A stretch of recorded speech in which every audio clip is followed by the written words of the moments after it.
Okay.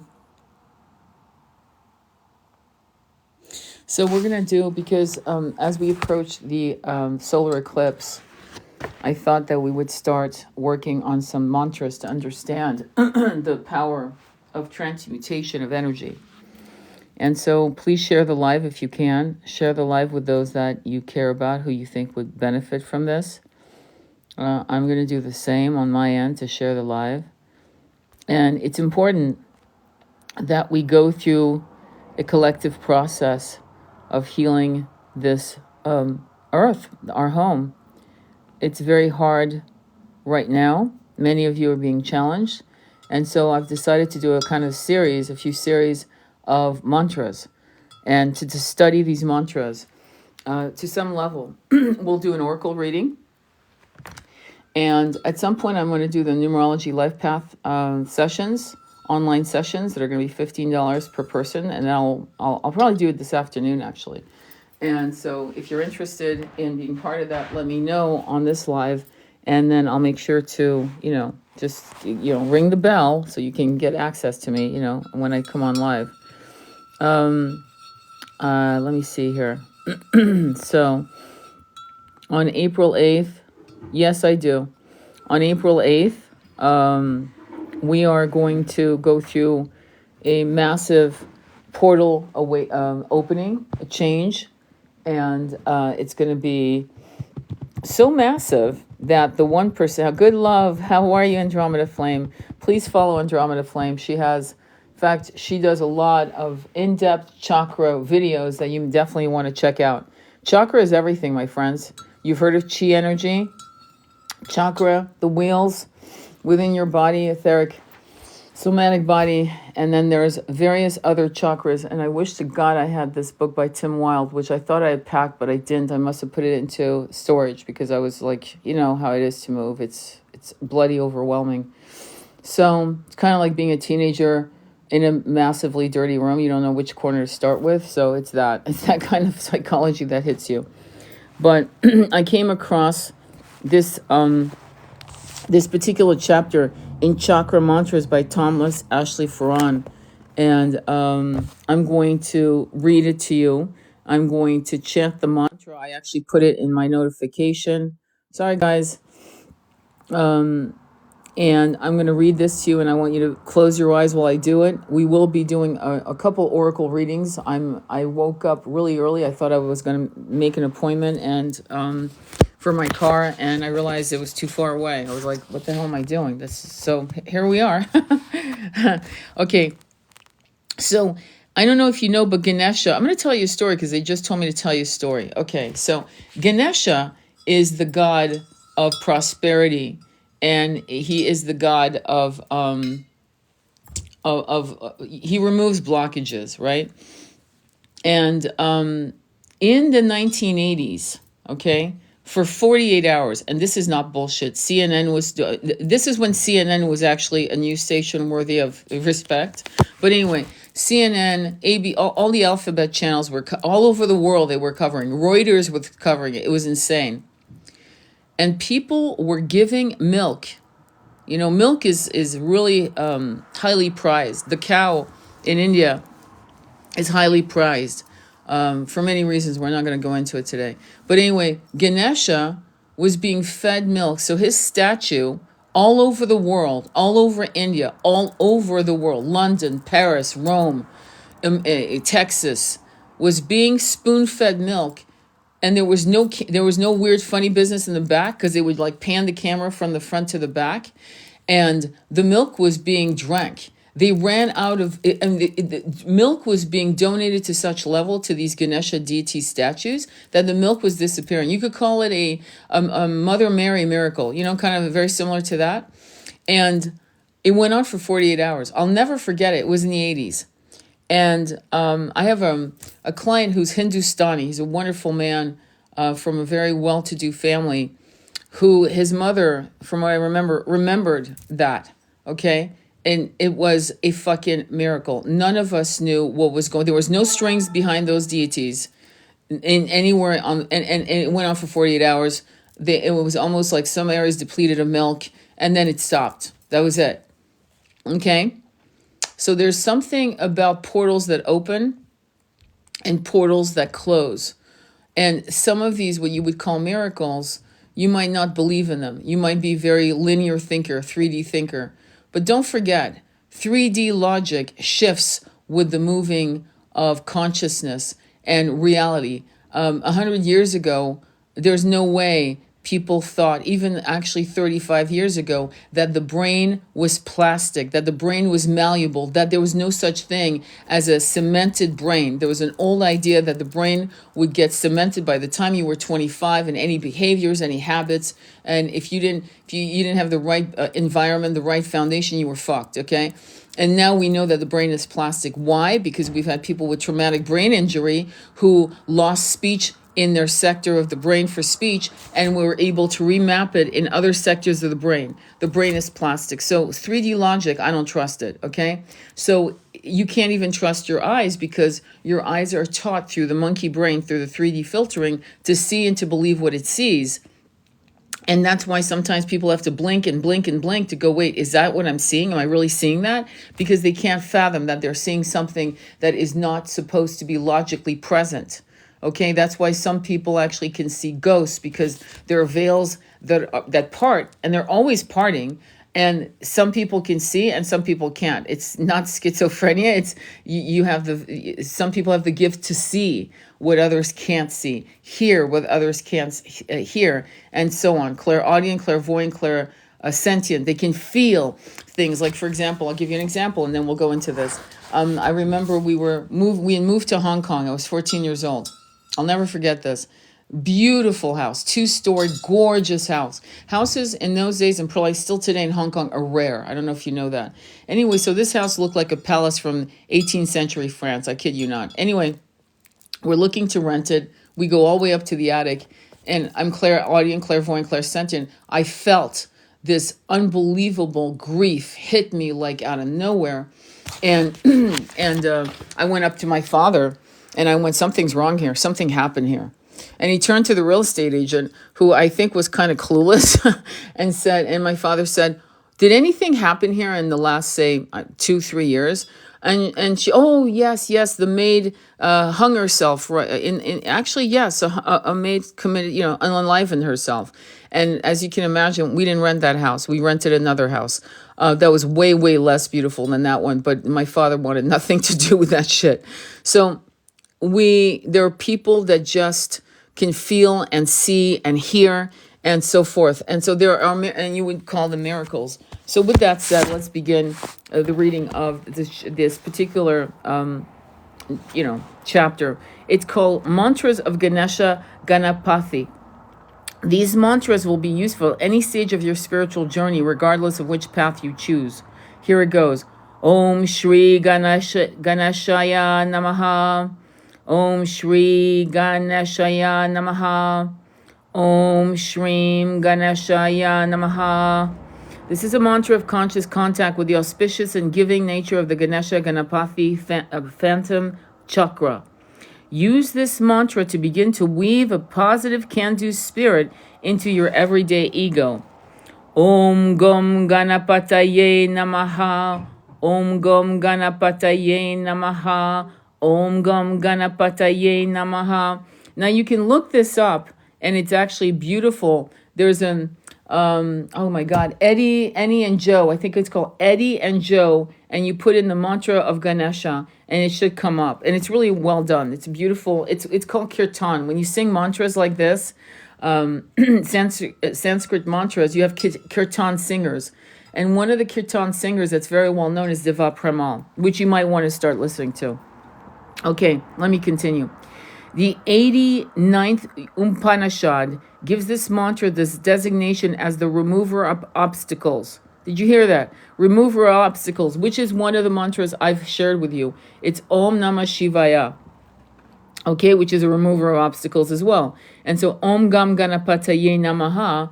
Om Gam Ganapataye Namaha. Om Gam Ganapataye Namaha. Om Gam Ganapataye Namaha. Om Gam Ganapataye Namaha. You can groove with that. You can actually drive your car. You can groove and really remove unseen obstacle. It's pretty cool. Obstacles here refer to the blockages to true inner unity. Once obstacles are removed, we can accomplish inner unification of the various and diverse. It's that comprise our ego. Prolonged use of this mantra or an intense spiritual discipline for 40 days using this mantra will begin to break down negative and artificial barriers among the various eyes that compose our multifaceted egos. I can't do that. I'm not ready. I'm not deserving. I won't be able to finish. I don't have the time. Those kind of eyes. Okay.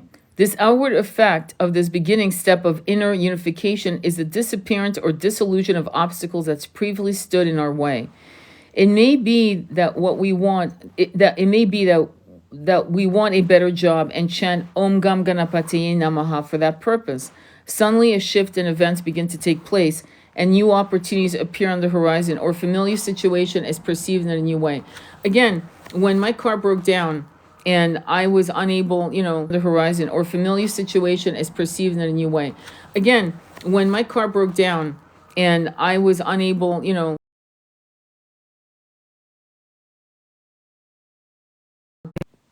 can you guys hear me? Andromeda, can you hear me? I just want to make sure. I apologize. This was an emergency call. I had to take it. Okay. So it was Om Namah Shivaya that I kept chanting again and again and again, for hours, for the whole 5 days that we traveled from California to New York, upstate New York.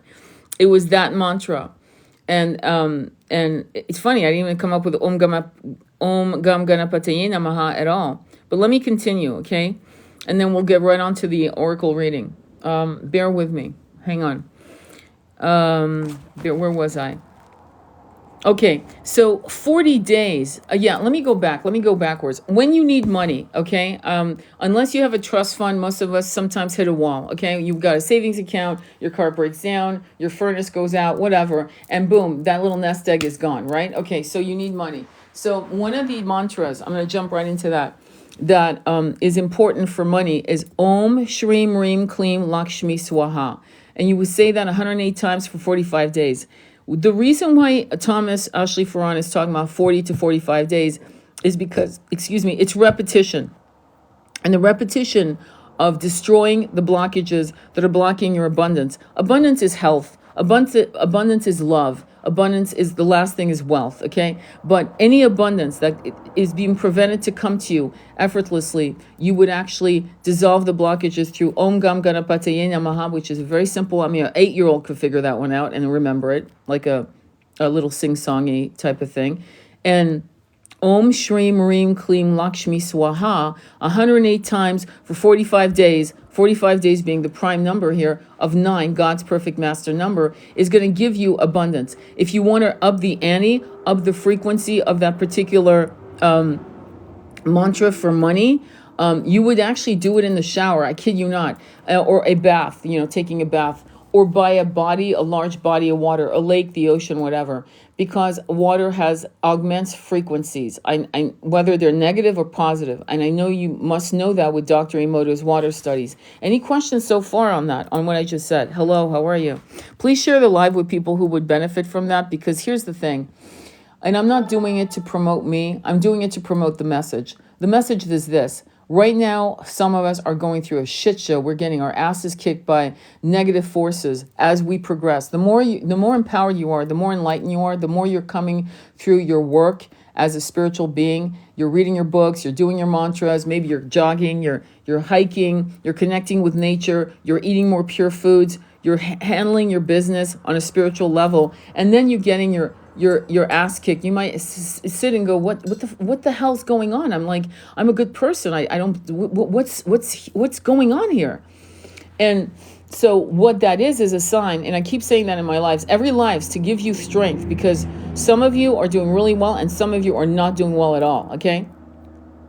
For those of you who are not doing well at all, you're being slammed by negative forces. And so one of the things I would do if I were you is I would sage myself. And the way you sage yourself is you go beneath your bare feet, no socks. I tell my cops, my therapists, my teachers, all my people that deal with the public world to sage themselves after a day of work.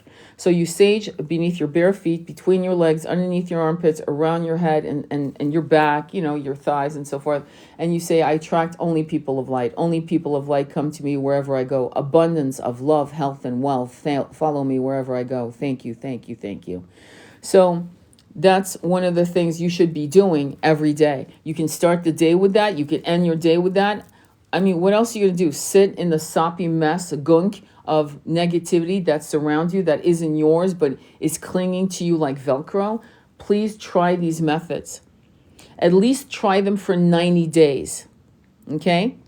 If you were wanting to lose weight, okay, I would tell you, don't eat meat for 90 days. Within a week, you drop weight like it was just falling off you. Are there overweight vegans and overweight vegetarians? Yes, but for someone who is a meat eater, that change is so massive that you would drop weight. On the side note, try things for 90 days. You don't try them for a week. You don't plant a seed in the soil and decide after 24 hours that doesn't work. Seeds don't grow in soil. You wait, right? What does it say in the packet? 60 to 90 days for some seeds, right? You wait. You're patient. You show up every day. So with that said, let me continue on this. In the journey to become a divine ego resting in cosmic consciousness, the unification of various I's is mandatory. Using Ganesha Ganapati mantras, compassion and grace can become attendant elements of the journey. 3. Maha Ganipatha step mantra. There's a long Ganesha mantra called the Ganesha Ganapati step mantra. So named because each step to construction, the whole mantra is also a complete mantra in itself. Maha has a dual meaning. In one context, it means great. But in a subtle context, it also means the heart center. Therefore, this mantra can be helpful in centering tangible spiritual power on a foundation of heartfelt impulses. Okay? Let me see here. I'm going to read your comments. Yes, a lot of anxiety now. I feel like I'm getting my ass kicked lately. I was doing fabulous, and then boom. I'm going to sage right now, lol. Yeah, I was in a state of peace, but the last 2 days have been weird. Extra grounding, extra meditation, TF, same me. Yeah, see, so that's why I'm doing this live. Share this live with the people who need the message. There are too many people cutting their lives short by their own hands. Okay, they're harming themselves because they feel bereft, and quite often it feels like a Twilight Zone movie, a show where you're looking around yourself, going, "What the hell? I mean, why me, right? And I can't talk to anyone about this." So please share this so you can have a conversation after this live with these friends that you've shared the live with. Okay, this is important. These are the kinds of conversations we individually with our friends and family need to have. Not the bullshit of, did you hear about the football player who got snatched for whatever? Who gives a shit? Okay, no offense. Or did you hear Kim Kardashian got sued for stealing someone's designs? I care, but please, okay, let's move on. Let's go into something that's got depth.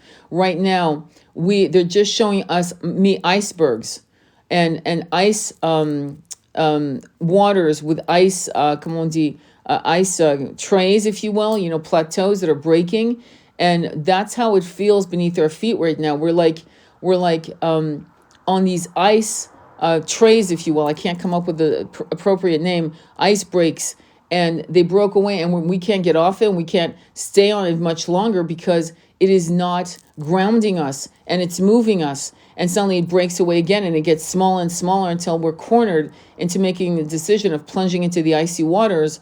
There is no other choice. So rather than wait till that level of lack of choice is forced upon you, you want to start using mantras to up your frequency in your daily rituals, okay? Yes, Sanskrit is a mathematical language for mathematical universe. This is not woohoo. These are exactly the conversations we need to be having. Thank you, Andromeda Flame.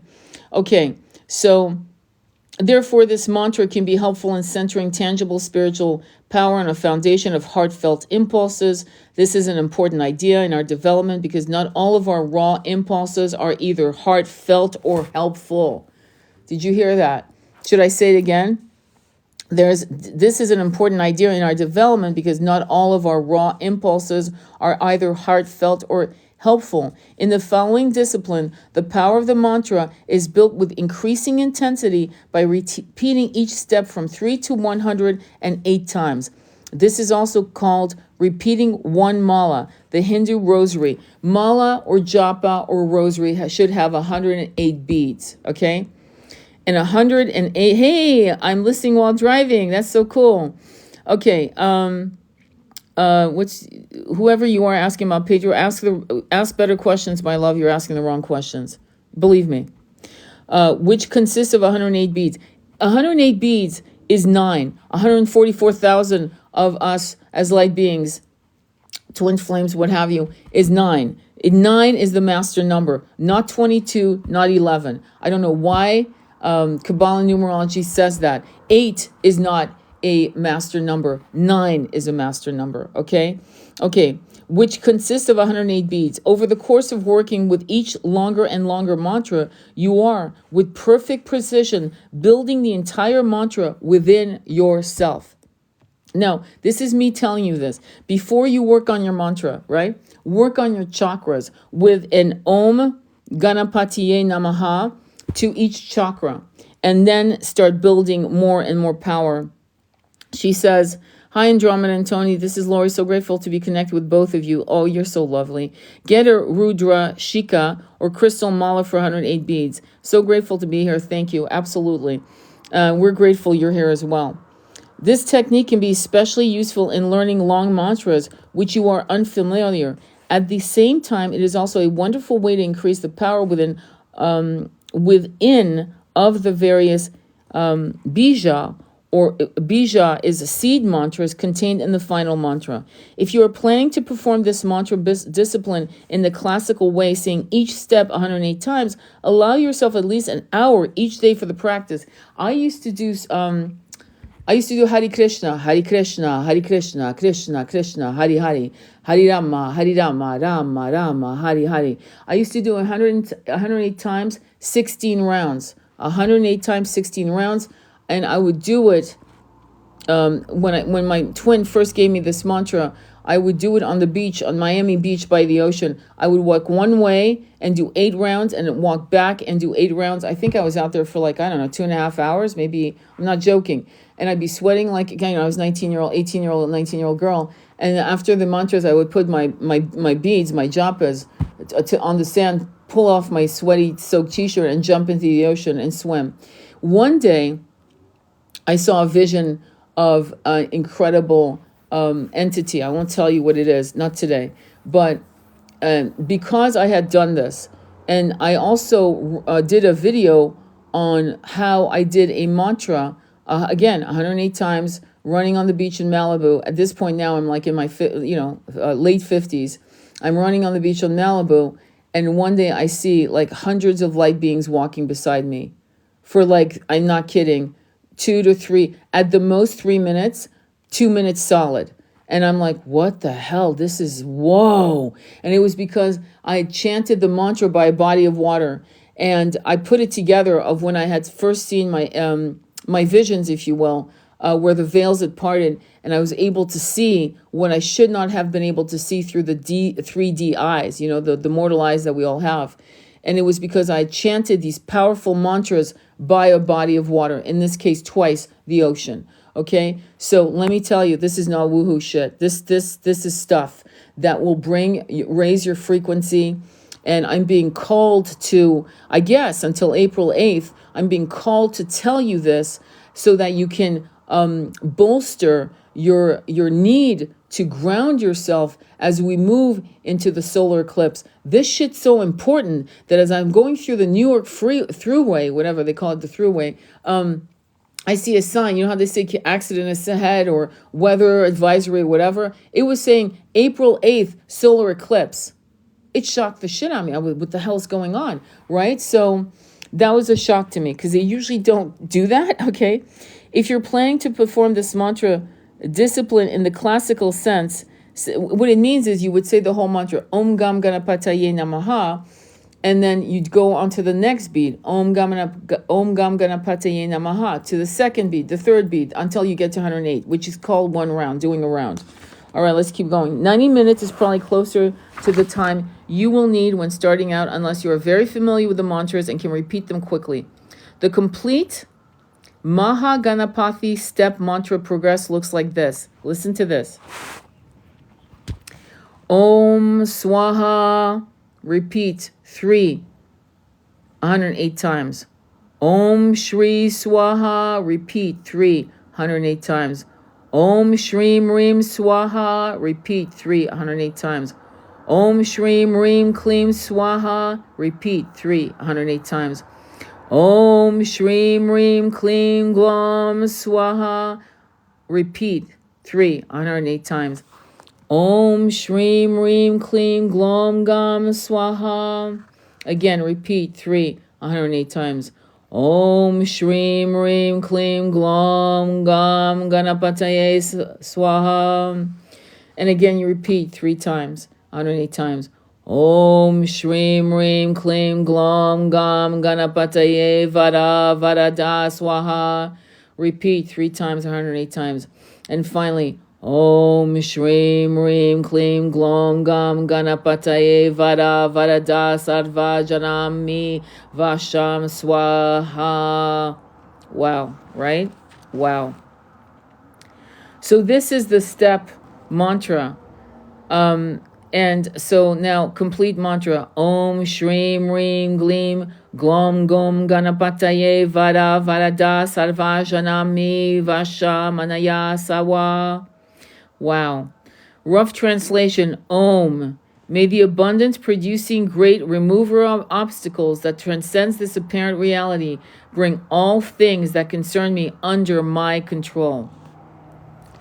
Yeah, build up to the Gayatri mantra, Om Namah Shivaya, and Om Gam Ganapataye Namaha for chakras. Beautiful. Thank you, Andromeda. The Ganesha Ganapati fathom chakra operates by both rewarding and occasionally obstructing the progress of the rat-like, I call it the monkey mind, he calls it the rat-like ego, reminding the ego of its true task of spiritual evolution. If one strays too far in conduct or goals, a limiting force may temporarily appear. Do you get that? So sometimes when you're not doing what you're supposed to do, when you're not making the right moves, there will be a tower moment. It comes in as a tower moment, okay? Transformation will come through as a temperance, right? In tarot, that's when Angel Michael is trying to, transform your consciousness gently, softly. But if you're not in conscious integrity for yourself, right? And you keep clinging to these old habits that are negative to you, and you keep allowing the monkey mind to control your soul's higher knowledge and wisdom and connection to source, right? If that continues, you will have tower moments. You know what I mean? So that's what he's talking about. However, such a timely reminder is actually compassionate expression of our highest good. Once we have understood the message, the things and conditions we desire that have been temporarily forestalled flow to us unimpeded once again. Spiritual progress while smelling the flowers. Once the journey has begun, Ganesha Ganapati positively reinforces mantra work with quick and sometimes lavish rewards and tangible spiritual progress. But the journey will take longer than the ego believes in the beginning stages. So surprises and wonders will be revealed at places along the way, similar to scattering candy along a long-winded path to reward the traveler and ensure continued effort. Native Americans might call the Ganesha Ganapati Phantom Chakra an ally.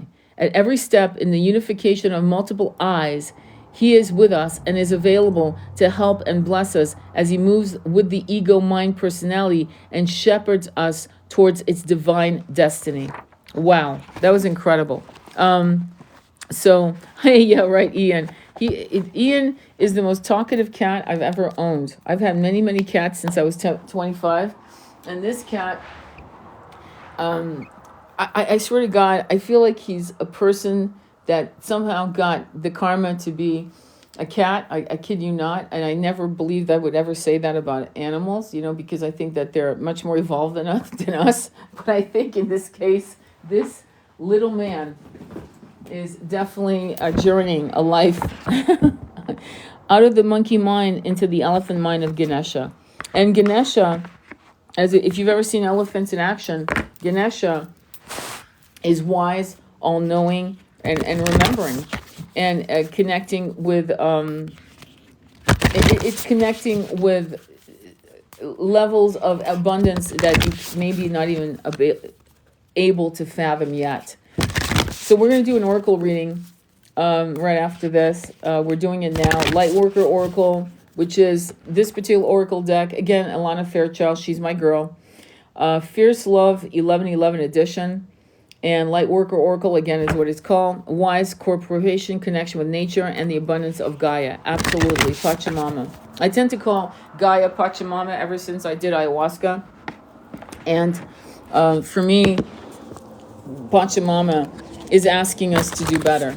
Many of you have said at some point in your life, I hope not all of you, but many of you unfortunately have, and I was one of you, so I did it too. So I never want to come back here. I hate the planet. I don't hate the planet.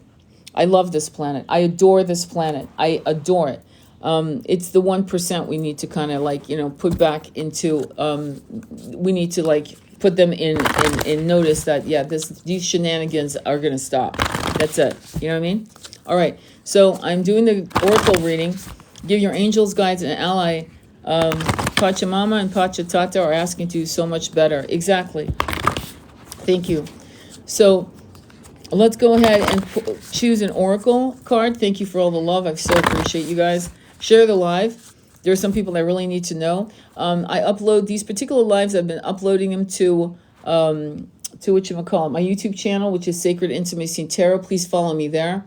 Only because I'm doing, I upload these lives, and these lives are good to listen to. I have a lot of clients who actually do it while they're driving and also while they're doing their housework and stuff like that, as it should be. All right. So I want you to pick from the bottom, top, or middle. Bottom, top, or middle. And when you're ready, just pick top, bottom, or middle. And those who choose, the most, I'll pull the card from there. Top, bottom, or middle. Top, bottom, or middle. Bottom, bottom. You got it. Bottom. Oh my God. Yes. The higher knowing.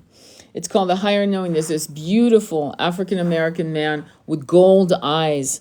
It's 42. He's so beautiful. He's just staring back at me with these lionic eyes, and 42.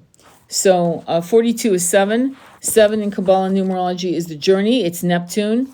And, the 7 wonders of the world, that kind of thing. Beautiful, beautiful, beautiful. All right, let me read from this. And if you could, close your eyes and enjoy. The quality of higher knowing is an expression of intelligence manifesting through the fifth ray of intellectual knowledge. This spiritual ray of energy flows from the center of the universe towards your soul as a spiritual gift. You are empowered with the ability to recognize the information you need to understand the system that affect your soul's journey and distill clarity in any issue that has seemed unclear or overwhelming to you.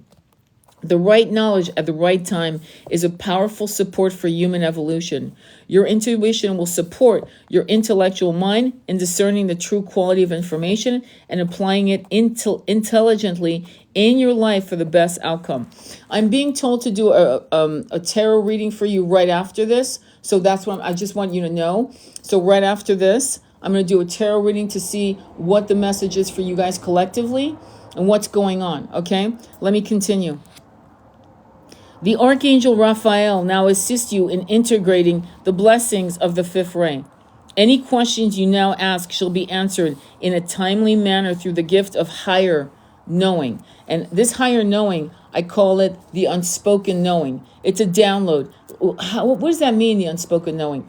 It means you're doing your dishes and you've been questioning something and the answer hasn't come. Or you haven't questioned anything, but you get a download. It comes like a hummingbird zooming before your eyes and it's gone. But it drops knowledge into your brain, your 3D brain. And suddenly you have what they call a aha moment, a light bulb moment. And it came out of nowhere. You were on the Stairmaster, you were doing yoga, you were doing your dishes, you were hiking, you were running, whatever. You woke up from a deep sleep. I remember I was working on my breast cancer book. I don't know if you guys know, I'm a writer.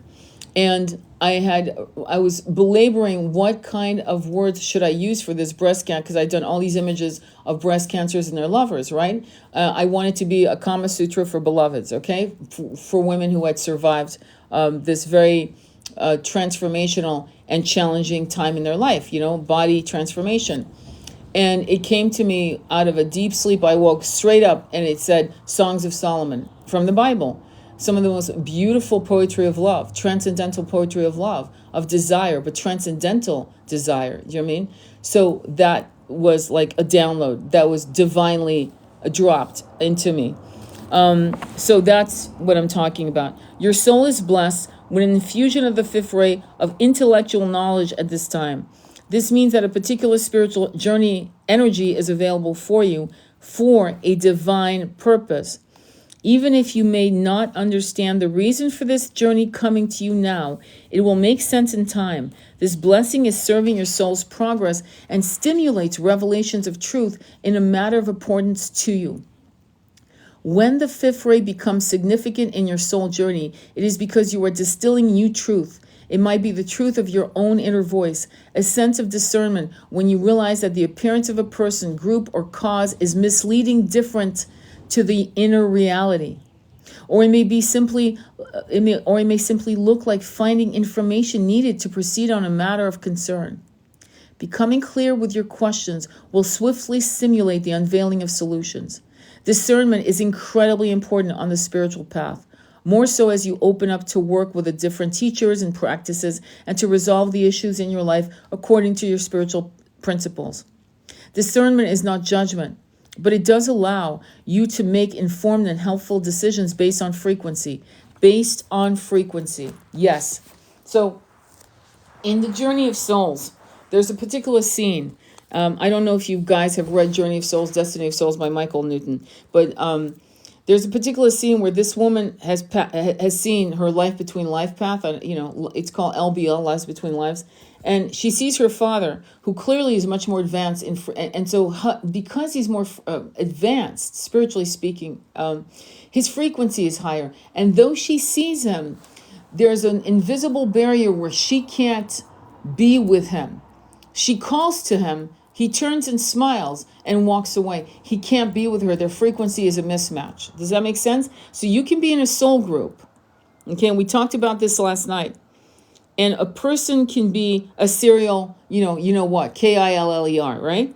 And that person can be in your soul group. Don't think that can't be. Let's not put ourselves in pedestals, okay? There are souls that can go through massive degradation of consciousness to become that, and sometimes it happens from having certain incarnations, warrior incarnations, in this planet and other planets, kind of like the Klingons in Star Trek. The Klingons are a warrior people, right?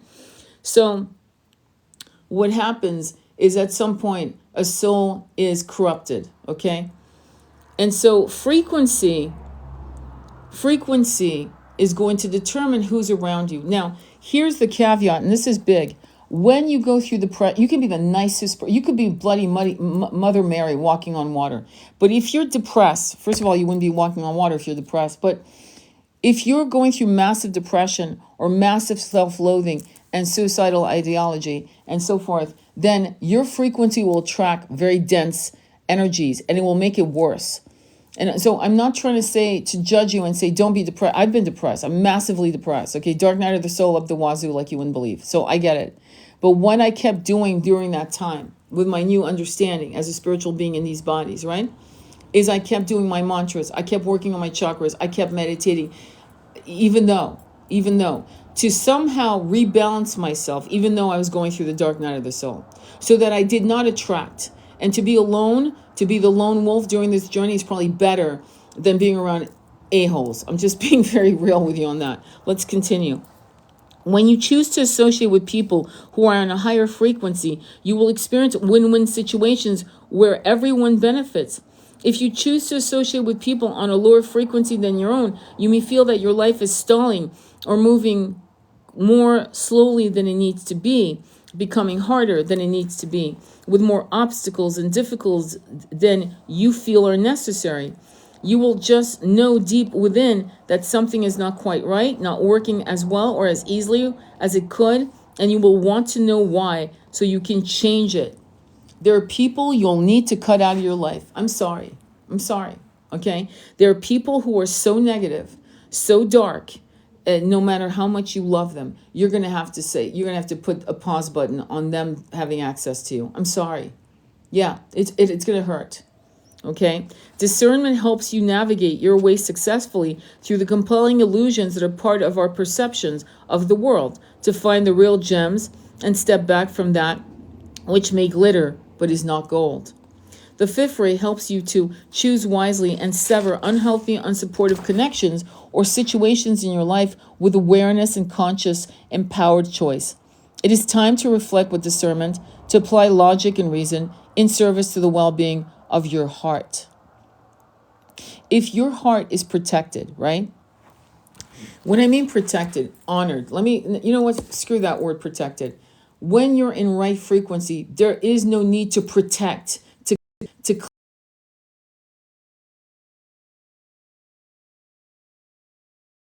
you are always, every step, every breath, you're protected through each and every step. Does that make sense? So this idea, I have to protect my energy and I have to close down people out, is not necessary in the way that people put it out there. What you're doing is simply choosing through your heart discernment, right? To trust that this frequency is not a match for where you're going. Not to mention, if you and others like you are clinging to negative forces, right? Because they're embodied in your uncle, your mother, your father, your lover, whatever, okay? And they persist to lower and stagnate your frequency to progress. Believe it or not, that is impacting me. It's impacting other people in this life and others that are not aware of this life. Does that make sense? In other words, what you do that stagnates the energy of high frequency is harming all of us. So if you're not going to do it for yourself, do it for the greater good. I guess is my point. You know what I mean by that? Thank you for the love. Okay, hey Polly, it's good to see you. So discernment will help you recognize truth. Truth can be felt without question. It just rings true. Whether or not it is the truth you hope to hear at that moment, you will feel relief and a sense of clarity and empowerment, peace, and a willingness to move ahead with whatever naturally comes next. This is how the truth sets you free. It reveals what is, and you can act constructively because you know what you are working with in a particular relationship or situation. The challenge with the fifth ray is to remain open-minded as you find your clarity. Be willing to find more information if you need it, and to change your viewpoint as you more accurately perceive the truth of the matter. If a system is working for you, that's great. If it needs to be changed, don't be afraid to go into the chaos of creativity to try different ways until you discover what will work better for you now. The presence of the fifth ray in a reading can help the soul to set new systems in place so that the higher life purpose can manifest more efficiently and effectively.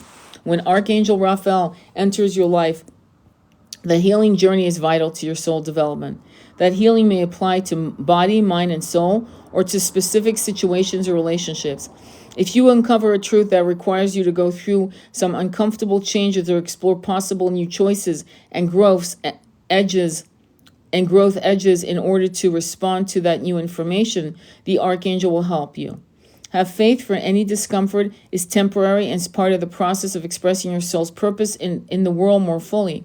Your soul will enjoy overcoming what would have once held you back. Newfound empowerment will encourage you to dare to dream even bolder dreams, believing more in yourself and what is possible to you to create this lifetime, manifesting more of your soul's beauty in the world in service to the greater good. The fifth ray has a special connection to the world of science, and if you are encouraged to be an observer in your life, to experiment with energies and notice the outcome for body, mind, and soul.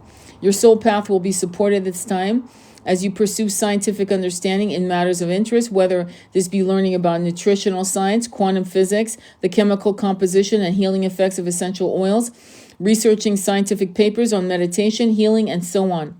Yeah, like for example, Dr. Joe Dispenza working with neurologists all over the world when he's doing his retreats and putting probes in people's brains, right? He's getting them up at 3 o'clock in the morning, a bad breath and all, and sitting, and they're putting these probes into the brain to map the brain as it's going through it. He single-handedly has changed the way neurologists see the brain.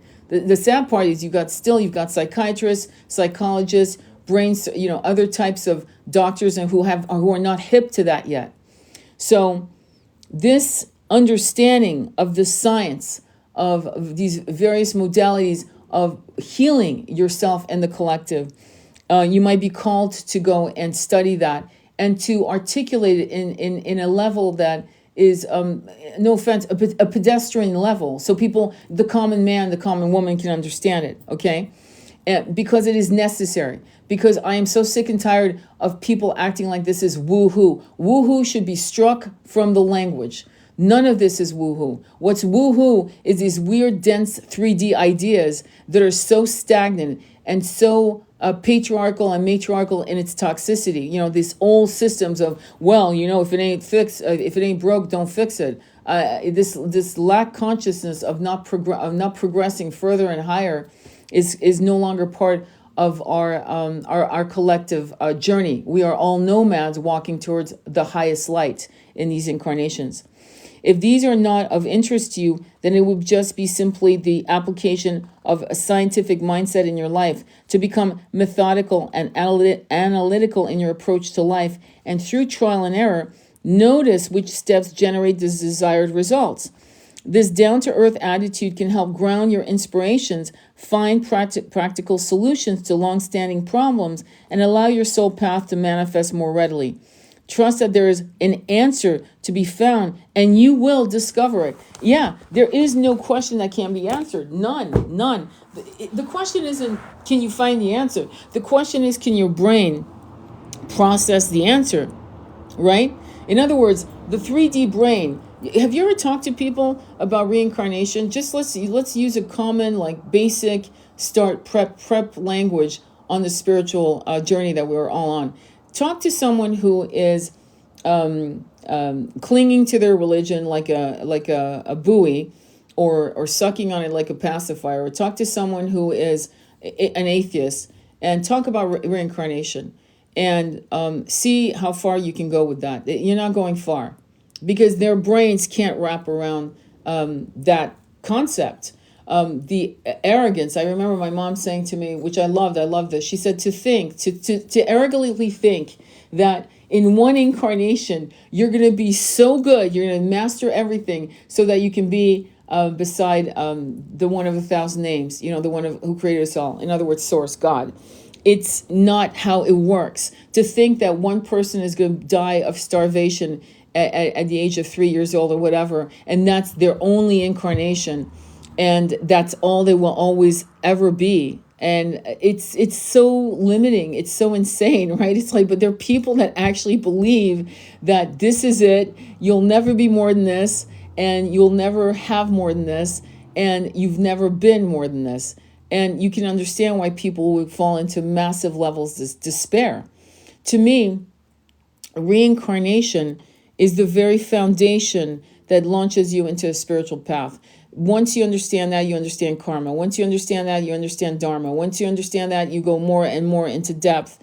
And then all of these magical, quote unquote, magical things like chakras and lucid dreaming and mantras and breathing, pranayama, breathing exercises, and yoga in the right way. Yoga in the right way is a conscious way. Okay, it's not let me go do my yoga and then go and stand in line for Starbucks for my mocha latte, cappuccino, anise, whatever pump, whatever, right? It's more like this. I don't care if all you do is 5 poses a day or 2, but you're present and you're doing your pranayama and you're actually feeling blockages in your monkey mind or in your body, somatically healing yourself. And you're like, whoa, I feel really my like my solar plexus feels, and it hits you, feels like tepid, like not there. So you work on all your chakras and you start really pushing some beautiful energy into your solar plexus. Before I do the reading, the collective tarot reading, I want to tell you something. I've been working on my chakras for years. Okay, I'm being told to tell you I'm not a beautiful woman. Okay, I'm not. I'm just, whatever. But I can tell you that when I'm really up on my chakras, in particular my solar plexus, people turn around and stare at me, men, women, children, and smile. And so you become charismatic and magnetic because your chakras are clear and clean and they're pumping energy out, which becomes very magnetic, right? And so, which means they want to stand next to you. Like I've had people like stand like on me, like, what the fuck, I'm in line, Jesus Christ, give me some room here. And that's when you know you're on track. It's not to feed your ego, honestly. It's almost like a little test that shows you, yeah, my chakras are in alignment. Okay, I'm not. That's one way to know. Believe it or not. Okay, so let me pull out any questions. I'm going to read your comments. Let me look at your comments. Let me scroll over here. Okay, so let me go from the bottom here. I needed this today. I'm so glad. Thank you, Tony. Atheists have often thought about this more deeply than anyone else. It's such a limiting mindset. We are here to shake these limiting beliefs up. Absolutely. I became an atheist at the age of 10. I'd read the Bible, Quran, and Bhagavad Gita by my late teens. Very good. Taking a deep dive into Buddhism as well. Beautiful. Yeah, I mean, if you're not curious by other religions, I don't understand why you wouldn't be. The Bhagavad Gita, after this tarot reading, I'd like to talk about why the Bhagavad Gita is so compelling. But let me go ahead and let me get my tarot cards and let's do a reading for the collective. Bear with me, okay? So I need you guys to give your angels, guides, and allies, especially those of you who just stepped in, permission to guide you in this session, please. And I'm going to go ahead and go right into the question we're asking is, what do you guys need to know on the collective? Okay? And I need you to breathe in to your heart chakra. And when you're ready, pick right, left, or middle. And I will pick what's most picked, Hello, my beautiful friend. Hello. It's good to see you. So when you're ready, pick right, left, or middle. Share the live so other people can benefit from this, because real left. Okay, cool. Middle. Okay, left, middle. I need more. I need a consensus. Right. Oh, come on, guys. Work with me here. Right, left, or middle? Right. Okay, you got it. I'm on the right now. We're going right. Okay, let me tell you the cards. The Chariot is 7. Funny, right? Because we just did 42, which was the Oracle card, which was 42, which is 7. Wait, 40. What am I saying? That was 6. Wow. Okay, my mind is speeding faster than my tongue. 7 is the Chariot. The Chariot is Cancer energy, and there's a fast-moving energy coming. Crossing the energy is the Ace of Wands. A new beginning is being stagnant. Justice, 11. By the way, Justice is 11.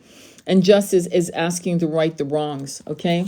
Crowning the reading is Temperance, 14, which is transformation.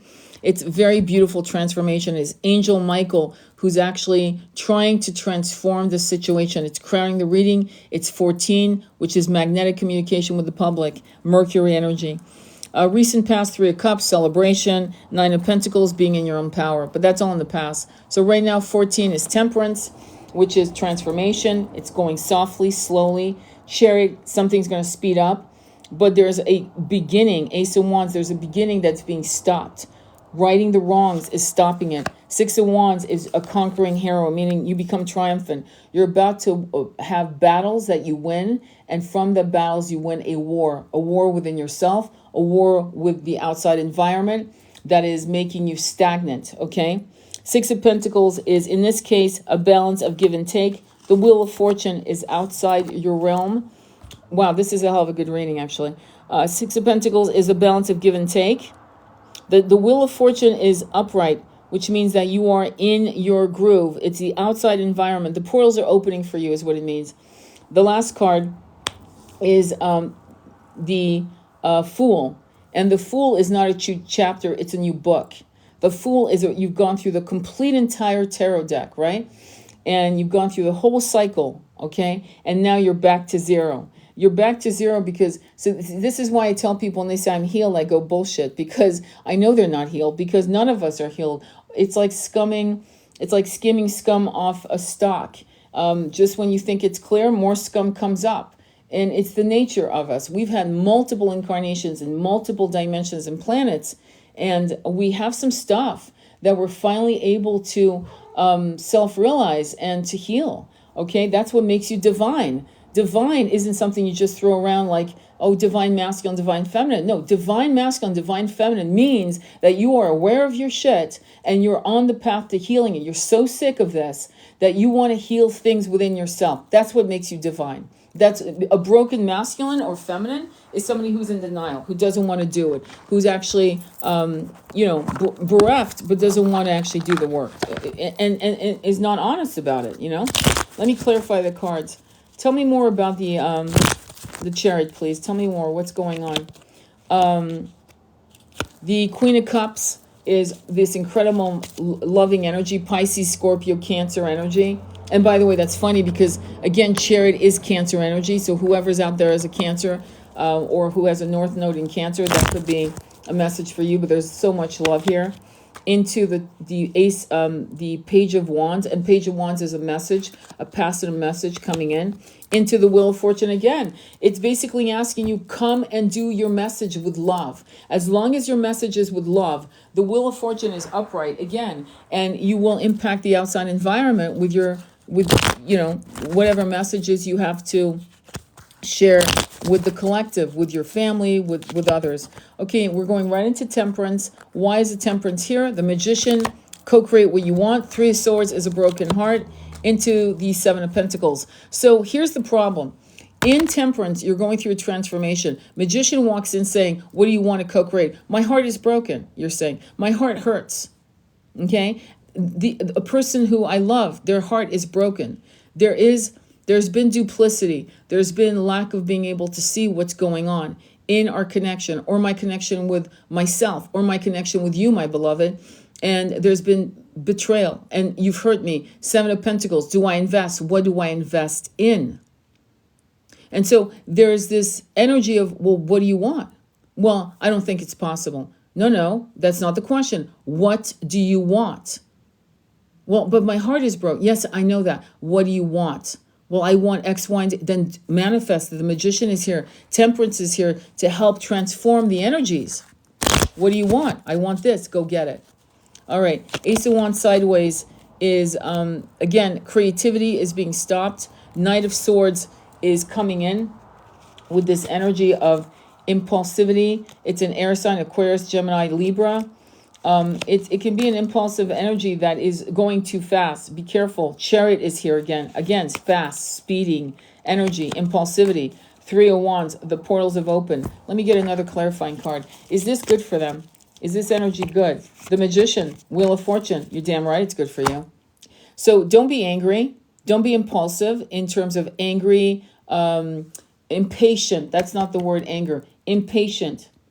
The Wheel of Fortune is here. Things can go fast. Once you put your foot on the gas, it can go very, very fast. Okay? And so they're asking you, what do you want? I want this. Go get it.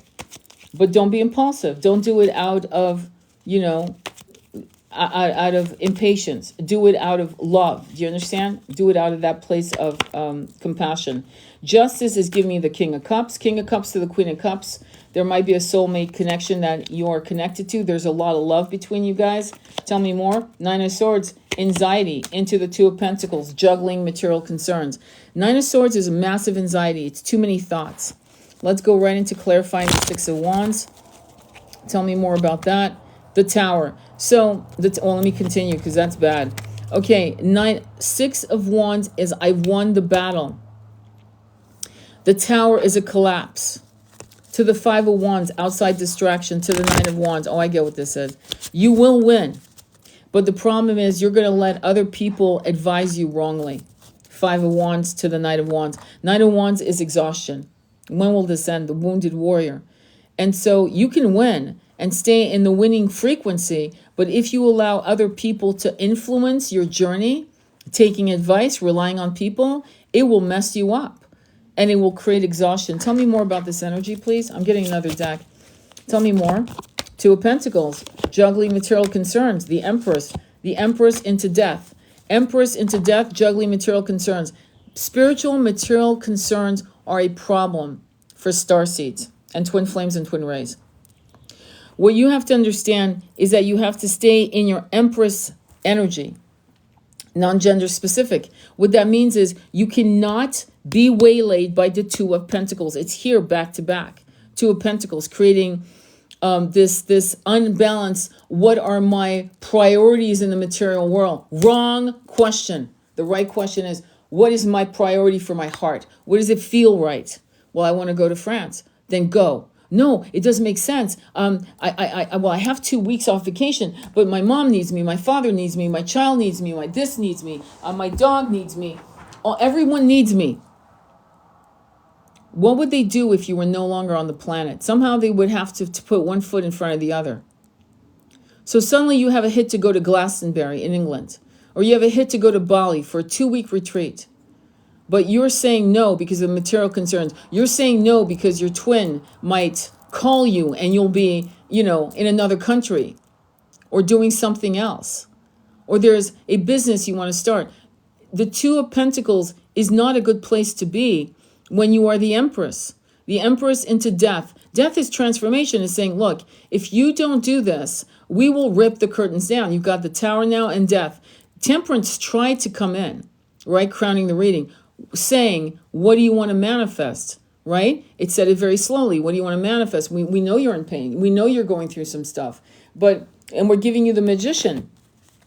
And it's saying, you're saying, but I have these material duties, these responsibilities in the material 3D world. And the universe is saying, what are you doing? What are you fucking doing? This is a play. Are you really taking this shit seriously? That's not to say don't take care of your loved ones. It's to say if you need to like balance it out, then take a week off, or 9 days off, if not 10, if not 14. Does that make sense? All right, Six of Pentacles, a balance of give and take. What's going on, please? Let me see here. They're giving me the puzzle. I don't know if you guys know, but every time they stop my reading for whatever. Okay, so Six of Pentacles is a balance of give and take, or you're trying to balance it, but Eight of Swords is prisoner of your own mind into the Three of Pentacles. And I'm not going to say mastery. I'm going to say third party. Third party can be a person, a lover, a house, a job, distance. They live in another country. They're doing something else. And Eight of Cups is saying walk away. Walk away from this energy of Eight of Swords. Okay? Walk away from this third party energy. Tell me more about the Eight of Cups, please. The Sun. Wow. The Sun. Into Angel Michael coming in with temperance. Into the Fool. Holy shit, this is a hell of a reading. It's saying stop being in your head and go into your heart chakra. It's saying if you walk away, Eight of Cups. So let me repeat. Six of Pentacles, try to balance yourself out with who you give to. Eight of Swords, but I'm a prisoner of my own mind because of my duties, my responsibilities. To the Three of Pentacles, because there's outside forces, there's a third party situation. Into Eight of Cups, walk away from it. When you walk away, you will have clarity, you will have healing, you will have abundance. The Sun, which is, by the way, 19, which is, by the way, 10, Wheel of Fortune. It's like the shadows of that. Into the One, which is the Sun again, in Kabbalah numerology. With the Temperance card, Angel Michael's coming back going, oh, let me help you. Let me help you transform this softly into the Fool. Boom. There's the Fool saying, leap of faith, my friend. What do you want? I want this. Let's do it. And it's fantastic. Tell me about the Wheel of Fortune, please. The Hierophant is a spiritual awakening to the High Priestess. You can't make this shit up if you tried. Because basically what they're saying is, what do you want? I want this. Great. Now go into your spiritual mojo, right? Hierophant means a lot of things. Traditional values. It means marriage. It means, by the way, at the highest level of Taurus, which is 5, into the High Priestess. High Priestess is this energy of the unspoken knowing. We just did a tarot reading on that. The unspoken knowing. Into the Two of Wands. The world is in your hand. But the Two of Wands is stagnation. It's a stop sign. Do I go right? Do I go left? Do I go backward? What do I do? So let me clarify that. What are they supposed to do with this energy, please? The Ten of Swords. If you don't make a move, You will have a Ten of Swords moment to the Moon, which is confusion, to the Page of Cups, which will be, they'll try to communicate with you, but if you don't do something, Ten of Swords come in with the confusion. Oh my God, I knew better. I should have done X, Y, and Z. Why didn't I do it? Right? And that's what's going on. The Fool is the last card. The Fool is the Four of Cups. You can't, I don't know who this is for, but you better listen. The Fool is saying, leap of faith, new book, not new chapter, new book. The Four of Cups is saying there's an opportunity you're actually ignoring, okay? Tell me more, please. Tell me more about this. Into the Five of Pentacles, which is feeling homeless. So you may actually do a leap of faith, and please don't hesitate. What is it that you want? And don't talk about, it makes no sense. It's not going to work right now. The timing is wrong. If the desire is pushing you, if there's an invisible hand pushing you, believe me, they're telling you the timing is right. Five of Pentacles is being homeless, into the Ten of Cups. What you are saying about the Ten of Cups? Ten of Cups is what you want. So there's a fear. I get this now. There's a fear that if you leap, okay, that's why you're ignoring this opportunity. You're hoping that you're going to get the Ten of Cups, but the Five of Pentacles is your fear. Will I be homeless, or will I be home with all of the abundance of life and this and that? And so here comes the Knight of Wands to explain it, saying you're in a revolving door energy. Knight of Wands is a wishy-washy energy. And the Knight of Pentacles is saying it's going to take a time before you can actually make a decision. Tell me more about the overall rating, please. Tell me more. The Three of Cups, celebration. The Hierophant, spiritual awakening. The Two of Cups, union with yourself. This is union. This is not to do. We did talk about the King and Queen of Cups previously to that, which is a soul connection with a beloved. There is love there. But there are things you need to do on your own. You can't do it with another person that might be 2 steps down from your own ascension. Do you understand? So the Two of Cups, Nine of Pentacles to the Two of Cups means something sure, assured, an offer that is solid is going to come. And it's 2 messages I'm getting for you. One is the Two of Cups is the connection between your ego and your soul, and a balanced, in other words, a resignation with the ego. The monkey mind is now resigned that the soul is the boss, not the inverse. Okay? That's one message. The second message is in that journey, you will be with a beloved who is a soulmate. That's what I'm seeing here. Tell me more, please. Anything else for them? We're also getting the Three of Pentacles, the Three of Cups, which is celebration, reunion, and the Hierophant is spiritual awakening. If you don't do anything, if you go into the Two of Swords, right, which is a blindfolded woman with swords across her chest, and there's like a tsunami coming at her, there's this energy of stagnation. I don't want to see what's happening. And what you don't want to see, what do you mean you don't want to see? The Four of Wands is here, 11-11. The Four of Wands is union, transformational energy. It's beautiful, and it's a winning energy. It's what you want. Four of Wands, 11-11, and you're like going, yeah, I don't want to see anything. No, take off. To see beauty, you have to also see what is ugly and what is in the shadows. Anything else? Knight of Pentacles to the Ace of Wands is a new beginning. It's coming slowly, because in the beginning, if you notice, it was giving you the portals are open, things are going fast. Don't do it from a place of impatience and anger. Do it from a place of love, and you'll be fine. What do you want to manifest? Manifest the impossible. Things are moving fine. Portals have opened. But if you stagnate, things will go slower. Will you get to your goal? Yes, eventually. But trust that when the portals have opened, that's when you make your move. You can't make your move when you stagnate and the doors close, the portals close, because now you have to wait for another portal to open. Of course it will, but that's not the point. The point is right now the portals have opened, and you're being asked, what is your heart's desire? And if you allow the Two of Pentacles to continuously harass you with your duties in the material world, then you're going to lose that traction. It's like a surfer. The perfect wave comes. It's maybe 10 feet more than he's used to, she, and he misses that perfect wave, and somebody else grabs it, and they go all the way to I'm not kidding, to the shore. Okay, it takes them all the way to the shore, and it's the perfect situation. The other person that sat in the back of the waves, behind the waves, they're literally showing me that, so that's what I'm showing you, and is sitting there going, and now the waters have become placid. They're just moving, and he's bobbing up and down on his board, waiting for the next wave. And he's sitting there.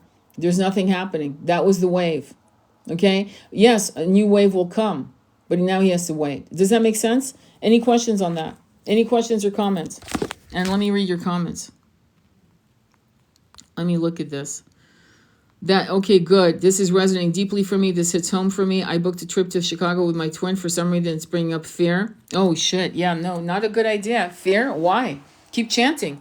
The message is clear now. You're a real one, Tony. Thank you, Polly. You're the best. You're like one of my, like, most of all. So any questions, my friends? Any questions or comments on this? This was a very intense reading, but it's asking you to trust your desires.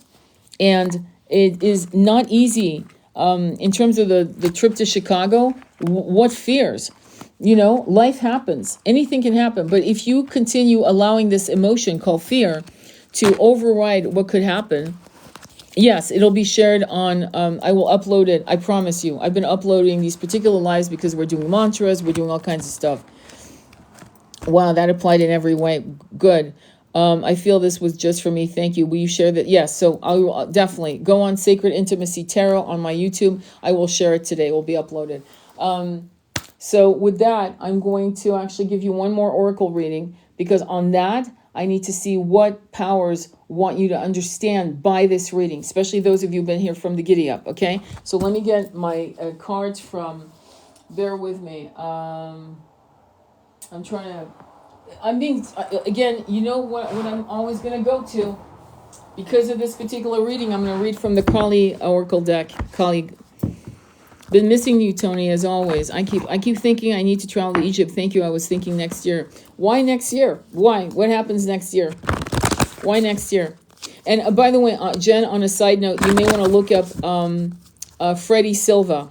If you want to go to Egypt, I highly recommend you book it with Freddie Silva, who is one of my favorite spiritual archaeologists, anthropologists. Freddie Silva with an Y, and Silva, S-I-L-V-A. Look up Freddie Silva, Knights Templar. Just Google it. You'll find his website.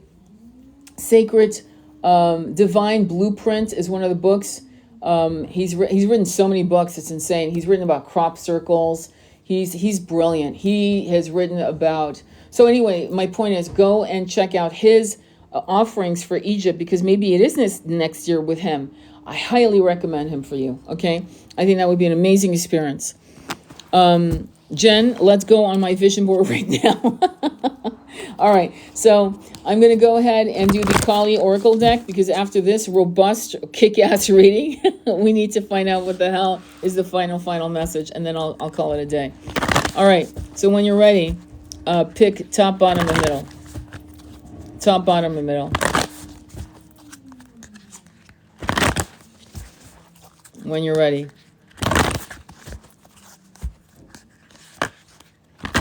Top. Okay, I've stopped shuffling. Top. Okay, guys, top. Okay, it's top. Oh, wow. Krishnu, 41, which is 5. 5 is Mercury, planet Mercury. It's magnetic communication. It's a man. It's a Siamese. It's a two-headed man with a turban, like a Sikh. With fire behind him. And if this is the only card that has a masculine presence, if I'm correct, if I remember correctly. So it's 41. Let's read it. Interesting. Let's look and see what it is. Okay, so ready? Let me read this to you. All right, let's begin. 41, Krishnu. There is a spiritual intelligence within your soul. It is the genius of becoming, of ripening from potential into glorious manifestation. Intimate communion with your heart will reveal what is truly yearned for and set the process in motion for that yearning to be satisfied. I had intimate communion with your own heart will reveal what it is you truly yearn for and set the process in motion for that yearning to be satisfied. The holy fire is Kali, and she is within your soul. Follow the yearning, seek the light, let yourself burn bright for what inspires you, and you shall see the path to fruition clearly before you. Believe in what is meant to be. The name Krishna translates as "you are fire." Agni is the two-headed deity of fire and a potent symbol of supernatural power. On the physical level, fire generates light and heat to cook food, thereby representing both transformation and nourishment of the life force. The inner digestive fires that metabolize food and then allow us to gain nutritions represent the inner nourishment of fire and symbolizes the soul's need to digest our life experiences for spiritual growth. Fire can create purification for regenerations, such as that seen in a forest after it is simultaneously burns away old growth and stimulates new seeds. In that sense, it is also the power of ripening, of bringing something from an idea or potential into fruition and fulfillment of innate power. On a spiritual level, fire attracts the soul, helping it find its way through darkness towards warmth and light. The life-enhancing and alchemical properties of fire transform physical materials as well as the subtle body of the soul. The appearance of Krishna in a reading indicates the tremendous potential for personal transformation and spiritual growth. You may feel like you are struggling, but your soul is actually gaining strength. What you desire may seem so far beyond your current reach, yet that oracle indicates your inner potential for tremendous accomplishment. This is insane. This is so your reading. After this tarot reading. This is so crazy, right? The Hindu texts say that Agni exists not only as fire, but as lightning and the sun itself. Did you remember the sun in your reading? Lightning is a symbol for sudden illumination that emerges unexpectedly, often in the midst of a tremendous psychological or emotional storm. In that sense, Agni is the power to see with clarity. Such a powerful and searing insight can be intense enough to uproot a stubborn psychological pattern permanently. This is one reason why Kali is known as the first of the 7 tongues of Agni, the divine fire. The jolt of her uprising wisdom, the severity of her suddenly bestowed clarity can burn down the house we have built. We can no longer sustain a comfortable delusion. We must become honest with ourselves or change our approach to a situation based on new information available. There is a temporary loss to gain greater freedom to grow in all levels. As the sun, Agni represents the light that ends in the darkness, yet Kali, the divine mother of dark grace, is the first of the tongues of divine fire. This is the key to Kali's mysteries, the tongue, mantra, the tongue. I can't do this. I can't accomplish this. The tongue. So when these thoughts intrude on your planning to magical experiences, use your tongue to articulate mantras that dissolve these egoic frameworks of self-limiting beliefs, right? Let me continue. It differentiates her from the concept of darkness as an evil or obstructive force against our spiritual awakening. Kali leads us into darkness to free us, not to impede our progress. Sometimes you guys will do one of my soul retrieval guided meditations, and you open one of the doors. It's on my YouTube channel. You can look it up. And some of you have come back to me going, I opened the door and there was darkness, and it freaked me out. I closed the door. And I would say to you, that's the abyss of co-creation. That's the 9th dimension. You want to go through that door, even in darkness. You're not going to get lost. You know what I mean? All right. Kali leads us into darkness to free us, not to impede our progress. She destroys in order to create, not to annihilate. In that sense, her divine darkness is light. This is the mystery of Kali and why we can trust her so implicitly, understanding that sometimes it is only in moving through the darker times that we become aware of what is needed to live with more light. Wow. I'm going to repeat that line. Only in moving through the darker times that we become aware of what is needed to live with more light. As a tongue of fire, Kali Krishna consumes all offerings. She is the divine capacity to receive our prayers, our pains, our craziness, our graceful heroism. She receives it all. She not only receives it, but as a fire, she transforms the offering so it can nourish, heal, revitalize, and purify the soul. This is a divine feminine alchemical change. Kali is the divine alchemist, and because she is a tantric goddess, if we offer her even our most broken and messed up selves with a sense of reverence and humility, she will accept the offering and manifest grace from it. Wow. There is a deeper purpose to making an offering, the opening up of a channel between ourselves and the divine. The divine doesn't need to be cajoled into loving or wanting to help us. It is the human that needs help dragging the mind away from a fixation on what is wrong into the openness and presence that allows for divine grace to flow and for us to receive it. While the offering appears to be about what we are giving, it is enabling the capacity to receive. It may seem like offering a tokenistic, but a true offering is hard to give. It is hard because it requires that we shift our presence, our state of mind and being. The more we do this, the greater the offering. In other words, at your most humble, at your most broken, most people will not offer themselves to the divine thinking they're not worthy of offering. And it is at that most moment, that most broken, that most vulnerable time that any entity, just think of these archetypal examples, Kali, Ganesh, Hanuman, all of right, are as messengers to the divine source. Messengers, right?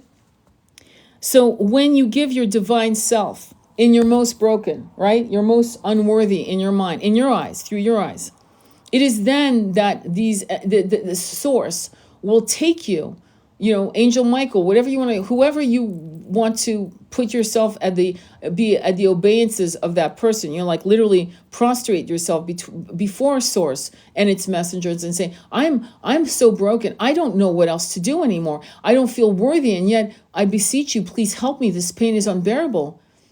And at that point, things start unlocking. But you have to be willing to give obeisances, to prostrate yourself, to ask. You can't, the spiritual laws are very simple. They cannot intrude until you give them permission to intrude. Do you understand? This is law. It is hard because it requires that we shift our presence, our state of mind and being. The more we do this, the greater the offering. It matters less what is the form of our offering is, but more how it affects us internally. The oracle of Krishna brings the message that whatever you need and desire, you can have. However, you must be prepared to enter into the sacred fire to make the appropriate offering. When we choose to make the supreme offering of ourselves to Kali, we are fully received and thus activate the flow of grace in our lives for the spiritual benefit of all. The oracle asks you to shift from focusing on what isn't working to immersion into the Divine Mother's heart. All can then be resolved and shall manifest according to her loving grace. Wow. That's your message. That was your message. I'm smiling. Oh, good. I haven't told you, but I've moved from the U.S., have been living on my own and doing energy work. That is fantastic. Congratulations. I feel this change coming. Always spot on. Wonderful. I'm so glad this really helped you guys. I hope it helped. You need to speak more about that, by the way, Muscle Money, about you leaving the country. Because at some point I was brought to upstate New York, right? And because that was the only avenue, I asked Source, where do you want me to go? I had a couple choices. I could have gone back to France, but the choice was to remain in this part of the world, in the East Coast. And I've realized that there's work to be done here and land to clear. The land here needs healing, needs love, needs like a Native American type of love, and respect to the land. And then I know that they're bringing me back to France and Greece, actually. So whatever it is that is compelling you, like you will feel sometimes when the timing is not right, even though what you desire is right, but the timing is right. I did a reading on that yesterday, by the way, exactly like verbatim what I'm sharing now. And there is an invisible hand holding you back. It feels like somebody has got their hand on your shoulder, like saying, no, not yet. It's kind of like somebody saying, don't cross the street yet because their car's coming, right? The portal's an open. The opportunities are not there for you. And then you'll have an unbelievable feverish desire, which will be like you're being pushed into the portals opening, going, yeah, now it's time. And it could be 2 years, it could be 3. It's not the timing that should be your concern. Your concern should be, how do I surrender to trusting that the divine forces will have my back, and that they will show me when the time is right and when it isn't time. But my desires are pure. My desires are pure, meaning they're valid, they're worthy, they benefit me, they benefit my lineage, and they benefit the collective. Do you understand? And so that is the trust. Okay? It's not about, oh, it's been 3 years, I guess this manifesting shit doesn't work. No, it works. But it works during its divine timing for your own soul contract that you did before you took on these incarnations. There were certain things you said, I will not succeed this at 31, but at 41 I will. I will not go to another land until I'm 35, but not before 35. There were certain things, crossroad moments that you knew that you needed to experience at a certain timeline in your age. And there are certain things, to be quite blunt, you don't know, actually. They didn't give you the whole damn script, okay? They did not. But for the most part, some of the massive changes that are meant to happen, yeah, you were part of that meeting, okay? They didn't just, pull the wool over your eyes and go, yeah, just, jump in. So that also needs to be understood. And it should not, when you go through a moment of stagnation, massive stagnation, sit in meditation and ask why. It could be that the stagnation is asking you to look at some of the shadows that you have refused to look at because you're afraid of excavating skeletons that scare the shit out of you. And so you've been very good so far, but now you're being asked to look at it. Let me see here. For me, it was escaping people who held false beliefs about me. They wanted me to become the stories they were telling about me. I'm being called to move again. Yeah, just keep going. You're a nomad. We're all nomads. But some of us are nomadics in the spiritual realm, of course, and also in the material world. I was a nomad for from 2014 until recently. I was a nomad. I was constantly alone. I was a lone wolf looking for my tribe, and I was fully aware of that. And I just bought this little farm in upstate New York. There's some good amount of land. And so now I have to figure out what is the next move, right? And when it gets warmer, I'm going to be laying on Pachamama, Mother Earth, and saying, what do you want me to do today? What do you need me to do? And connecting with nature. It's interesting.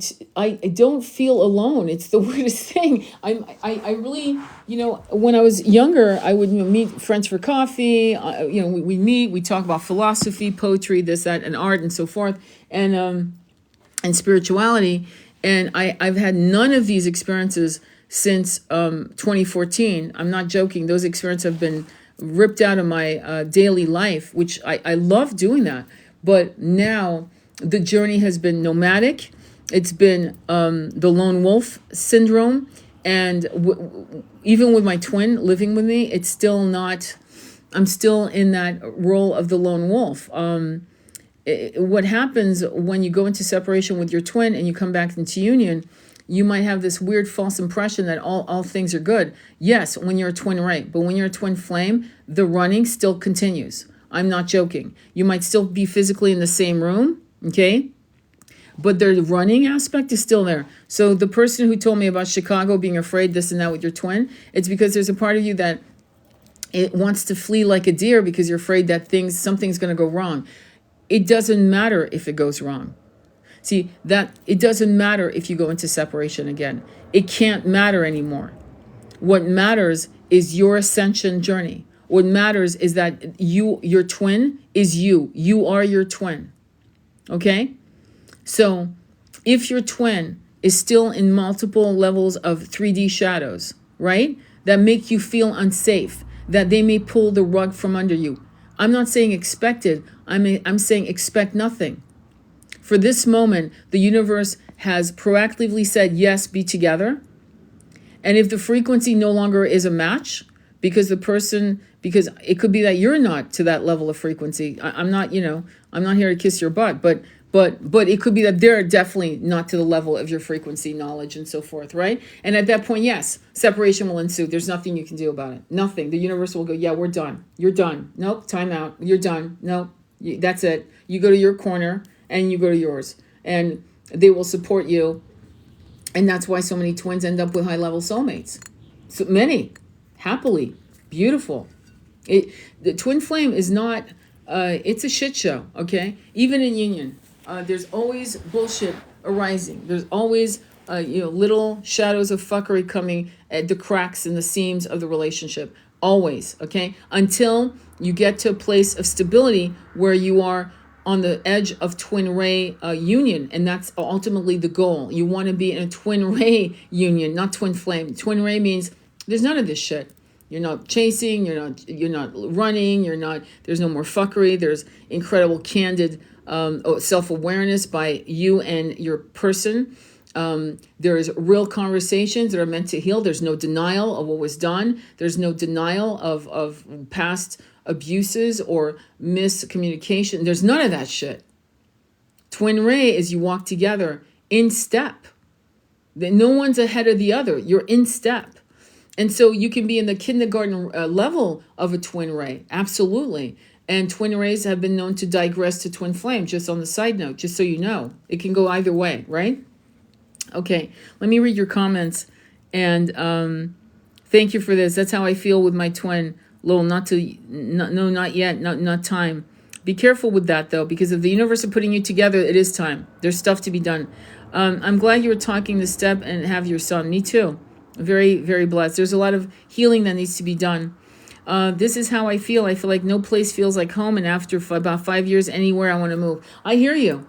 That's why I'm a lone wolf, because now I'm more connecting with the land of any one place. And it was weird too, because when 18 years old, I used to walk the streets of Paris at midnight. This is when it was safe to do it. And I connected with the vibration of the cobblestones and the porte cochère, which are the carriage doors that you'll see in Paris, because, they've never upgraded the doors, which I think is fantastic.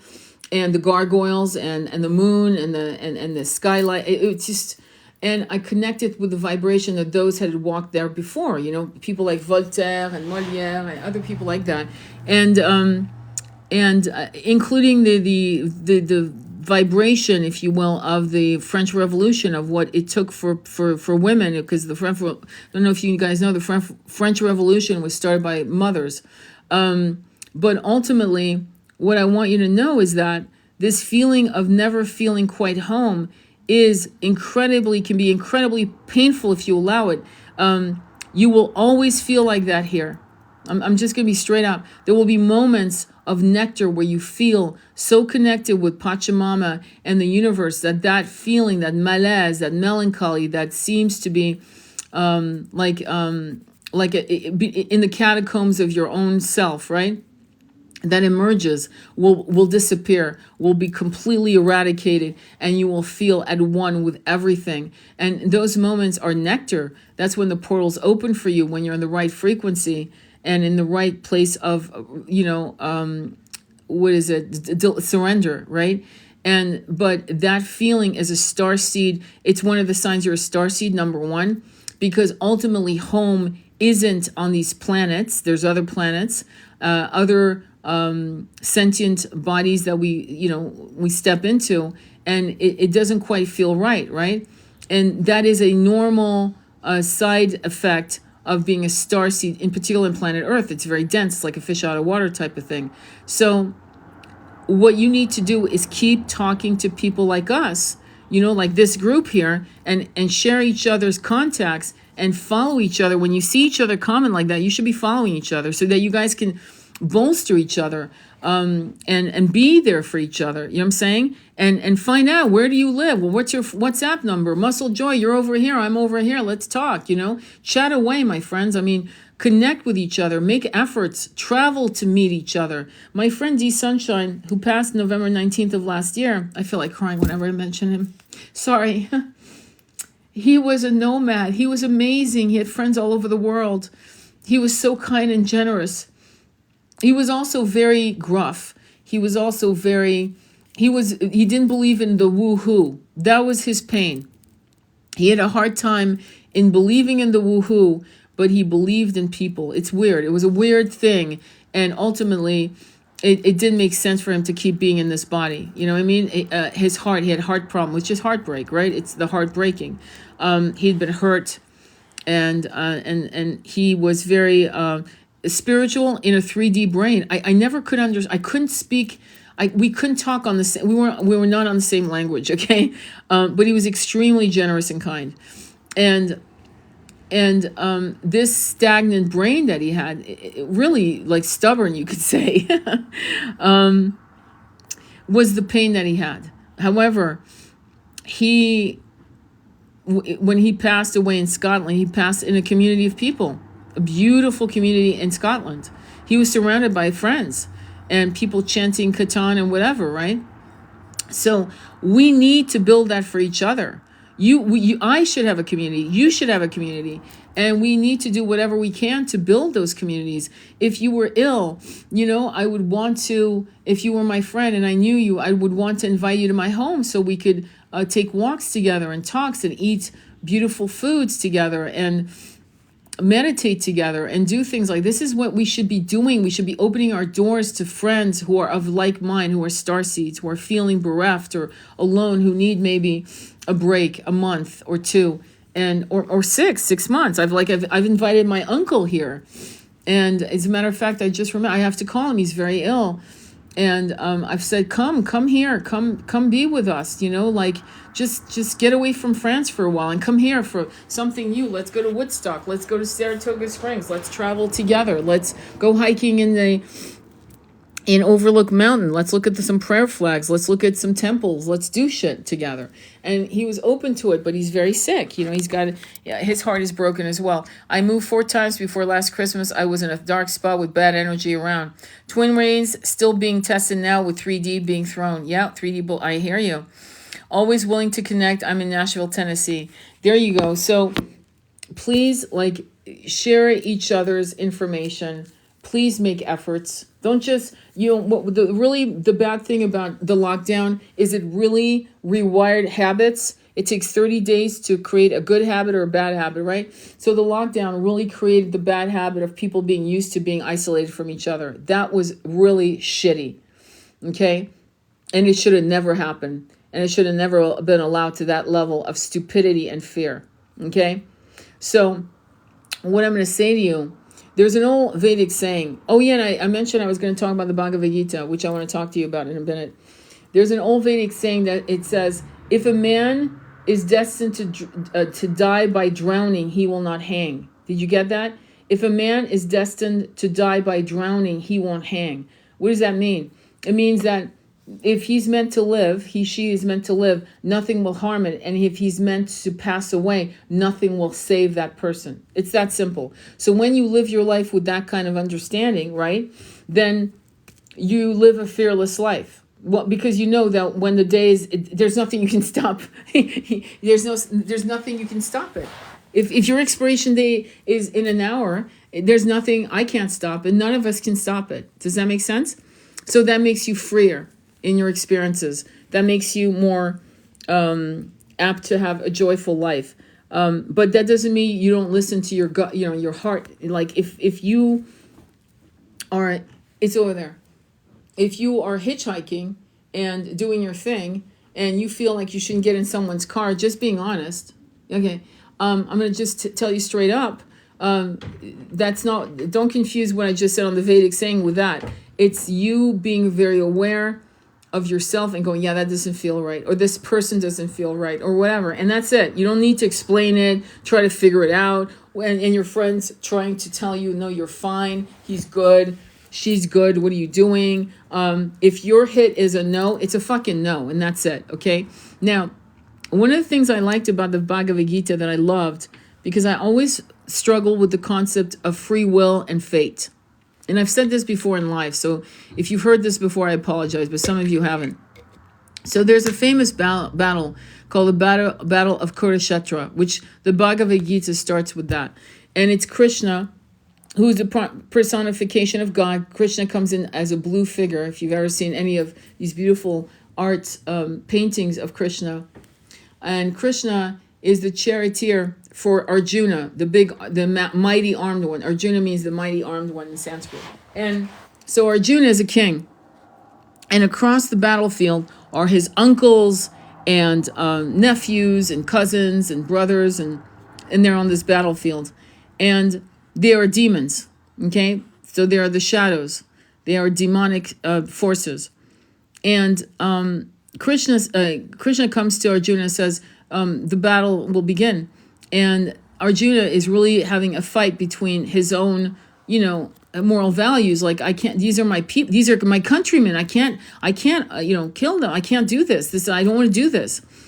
And because Arjuna is under this weird idea that Krishna is just a charioteer, Krishna opens the portal of his brain and shows him all the planets, the Big Bang, the making of worlds, and the destruction of the worlds. In other words, Krishna shows himself as who he really is, which is the personification of Godhead. And then the portals close, and Arjuna's like looking at him like, whoa, I know who you are now. And Krishna says, today they die. Now, you have free will, meaning you can do it under my name, and or you don't have to. But today, no matter what you want to do on this battlefield, they are not going to live another hour. But it's up to you. And Arjuna decided, I will do this, and let me be the one who does this to my countrymen. And of course, the battle was won. But this is the concept of free will and fate, right? And that's something that I've always loved about the Bhagavad Gita. It's something that I really tell a lot of people to read, because the philosophies, the stories, there's so much in that book about Krishna. And so one of the actually the mantra that is often chanted, and Bukowski chanted it, all kinds of different beatnik poets and singers knew about, pretty much everybody who has somewhat of a good education and who's curious and intelligent. Deepak Chopra, I'm trying to figure out all the great minds. I'm sure Louise Hay, all of them have read the Bhagavad Gita. I can't really be sure on Louise Hay, but there's some other people that I'm thinking of from the 60s, 70s, and 80s. They've all read it. John Lennon, which I forgot his name, George Harrison, was a follower actually of Prabhupada. And this book is not to convert you to anything. It's just for you to study something else and to understand other ways of thinking. And again, remember, these were written like 7,000 to 10,000 years ago, depending on who you speak to. It's either 10,000 years old. It's definitely 7,000 years old at the minimum. So it's the oldest practicing religion on the planet. It is the oldest. But you may want to look at that because knowledge is power. What the hell, right? Okay, anything else? Let me see. I was a light blue humanoid and in concert hall or stadium. Yes. Well, you might have been in a variant. I know there's a lot of blue beings. Okay, different types of planets have blue beings. I had a client who we did a past life regression. He was a star. He's a star seed, and I've told you about her. She is going through the transition from masculine to feminine, and he was on a planet, a blue planet, and they were like, what he described, the best way she described it was salamander people. And salamanders can actually change sex, right? Gender. And so she, right, was actually understanding why she felt as if, it should be not a problem. I'm a woman. I'm not a man. This is not the gender I choose. And so that past life came in to give him clarity and to give him support, that this was not outside the realm of her consciousness, that of course that would come in. And it was interesting too, because when she went back into that particular past life as a sentient being on this blue planet, as blue people, blue salamander people, not only did she see me as a teacher shaman, which was really wild. Which I was like, when clients actually see me in some of their visions, when they go back, and that always kind of it's a trip. It's really cool. But she actually saw a portal that opened. And I see this with certain clients, a portal that opened to come and to start the first incarnation as a humanoid. And it was like literally a door, a portal opening and stepping in and it closing and her coming into her first human experience. I had a client where I did an Akashic record reading, and this client was one of 108,000 members who founded Atlantis. Okay. And again, I saw the portal opening because this was a reading. Okay. It wasn't her going through past life hypnotherapy, but it was a portal opening and she went right through it. And then it closed and she came and went from seventh dimension of consciousness to 5. Because at the time, Atlantis was on a 5D, vibrational frequency. So, and then you know what happened next. But, so yeah, it's really interesting. I was a blue Andromedan humanoid. Beautiful. Blue avian here. Gotcha. I can't remember being blue of anything, honestly. I just remember being a blob as a sentient being on a planet with 2 moons where the sun never rose, and the moon felt as good to me on the skin as the sun would feel to a human. And I remember other past lives as a red people and yellow, what I call yellow people, yellow-eyed, white-haired, pale yellow-skinned people. Those are the only 3 that I remember right now.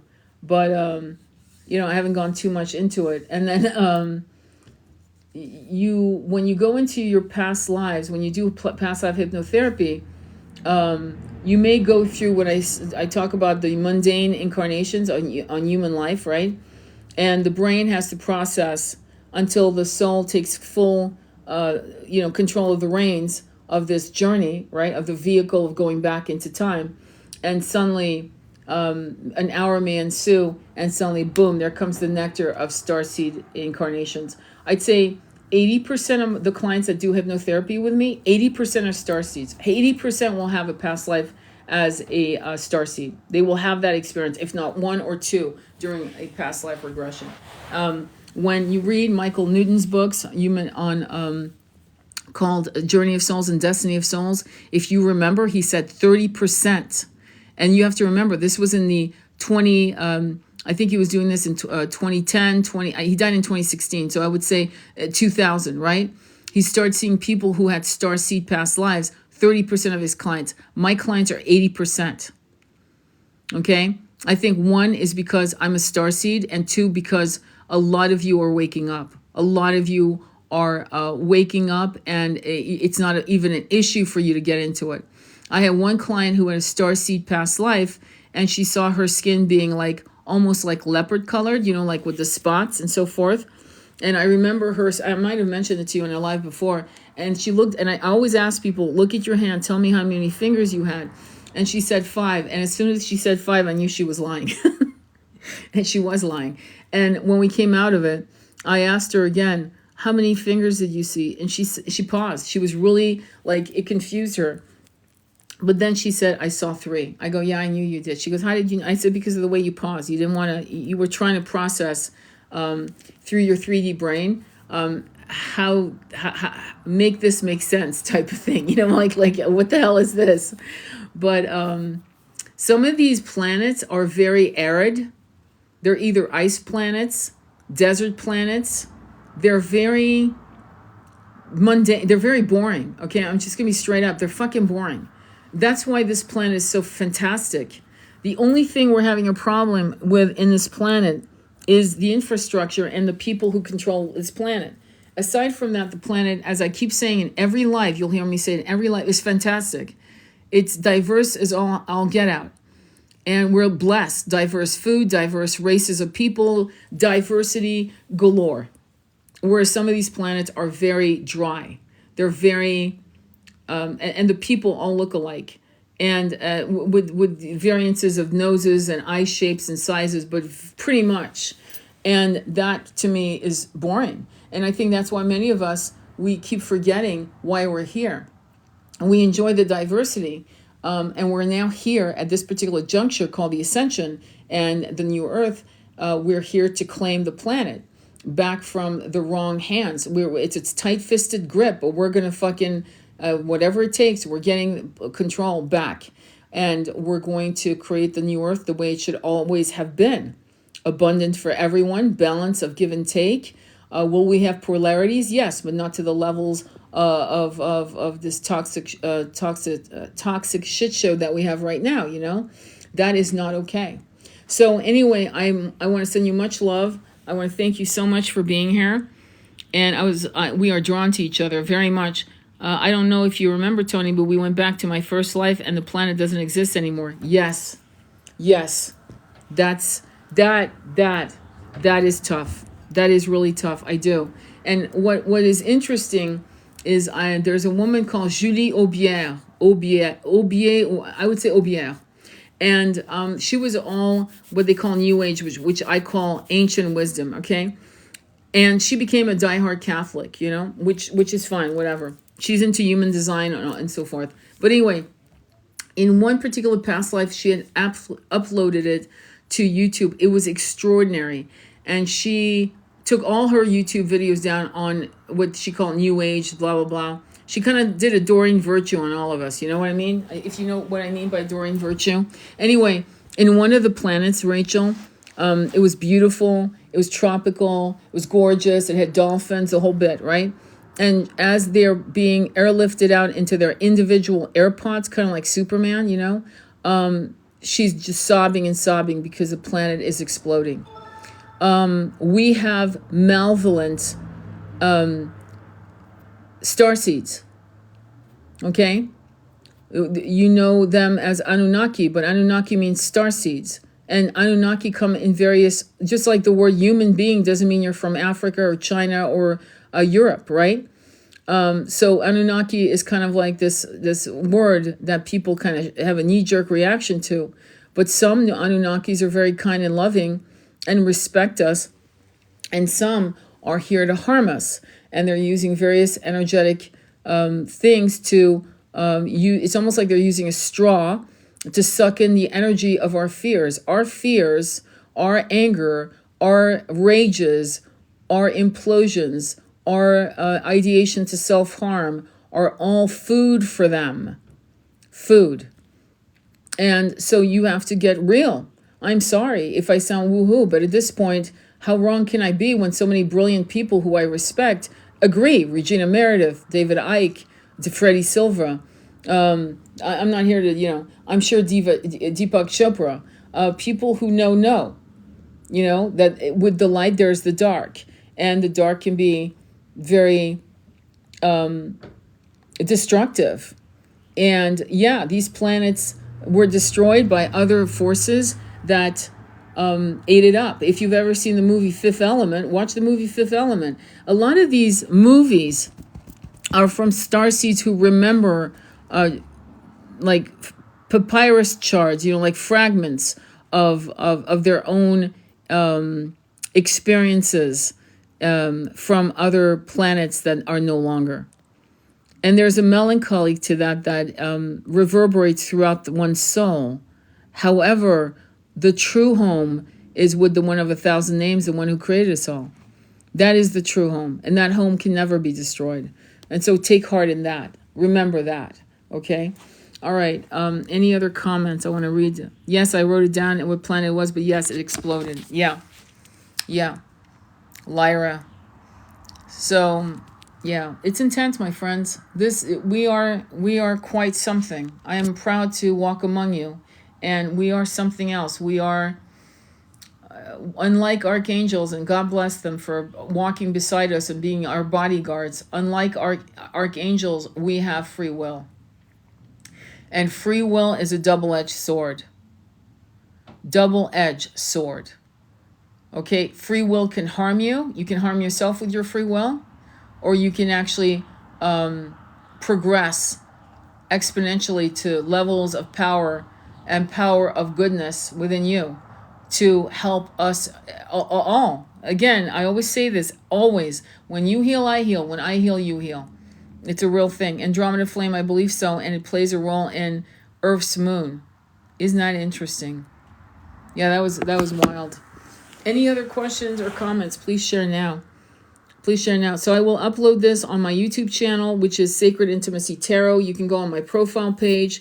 If you want a reading, please don't get shysted. There are so many that have had the mendacity to come on my lives and ask for names, and in other words, trying to hit you up. I will not contact you. I will never contact you. Never, never. Okay, let me be clear. And I still have clients calling me going, did you contact? No, I would never contact you through TikTok. I don't like people contacting me through TikTok. I really don't. Contact me through my website. It's tonybarca.com. If you want a hypnotherapy past life regression, I'm internationally certified. I trained through the Newton Institute, which is the guy who wrote Michael Newton, who wrote Journey of Souls, Destiny of Souls, and other books on the subject. I really loved his method. Him and Dolores Cannon are both wonderful teachers on this aspect of quantum healing. And when you know what past lives you've lived, when you know what was what and with whom and why, it helps. It speeds up your healing, because you're connecting the dots with past lives that are still reverberating. And your soul will never pull down past lives to entertain you. We're not going to Disney here. We're not going to do all the rides, okay? This is the soul going, hey, these are the past lives you need to remember, because this is going to help you, okay? So believe me, some past lives may start out very mundane, but ultimately it's for the highest good. And if you want a twin flame reading or a starseed reading or a career reading, again, you got to go on my website, tonybarca.com, or sacredwombtemplehealing.com, and just fill out the intake form. Make sure you do your WhatsApp if you're outside the U.S. I have clients in Ireland. I have clients all over the world. So it's not, timelines will make it work. But definitely don't get scammed, okay, at all. Before I book a session with my clients, I call you. So we have a 10-minute chat and we talk about things and we book a session together. I don't have a calandria because, of course, I could book. I would be booking up the wazoo, but I'm more into understanding what you're looking for in a reading, what is your journey, and how I can assist. Okay, so that's why we take that call so that you and I can kind of map out a strategy. Does that make sense? Okay, so I want to thank you, wish you well, fam. Link up soon. I definitely want to get a past life regression to, again, share all this wonderful nectar with you, and I will be back.